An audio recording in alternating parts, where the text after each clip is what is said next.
Seria Lecția Solitudinii. Viața contează când e împărtășită. Episodul 2. Refugiul în sine, între protecție și evitare. Există un moment în care ne retragem în noi înșine, nu pentru că vrem neapărat singurătatea, ci pentru că lumea a devenit prea zgomotoasă, prea rece, prea dureroasă. Așa că ridicăm ziduri, nu din răutate, ci din instinct, ca să ne protejăm.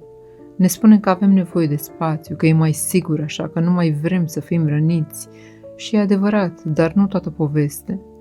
Pentru că uneori spațiul pe care îl cerem devine o cameră fără ieșire și liniștea, o închisoare. Ce începe ca protecție poate deveni evitare. Evităm durerea, dar și bucuria. Evităm conflictul, dar și apropierea. Evităm eșecul, dar și iubirea. Și nu ne dăm seama când începem să trăim în izolare. Izolarea aleasă, singurătatea justificată, refugiul care devine fugă. Nu e nimic greșit în a avea granițe. E sănătos, dar între graniță și zid e o diferență. Granița spune asta am nevoie. Zidul spune nimeni nu mă intră.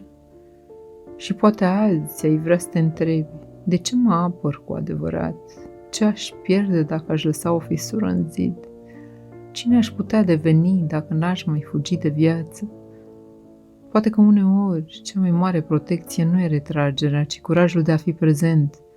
Nu pentru toți, nu oricând, dar pentru tine și pentru cei care te pot vedea cu blândețe.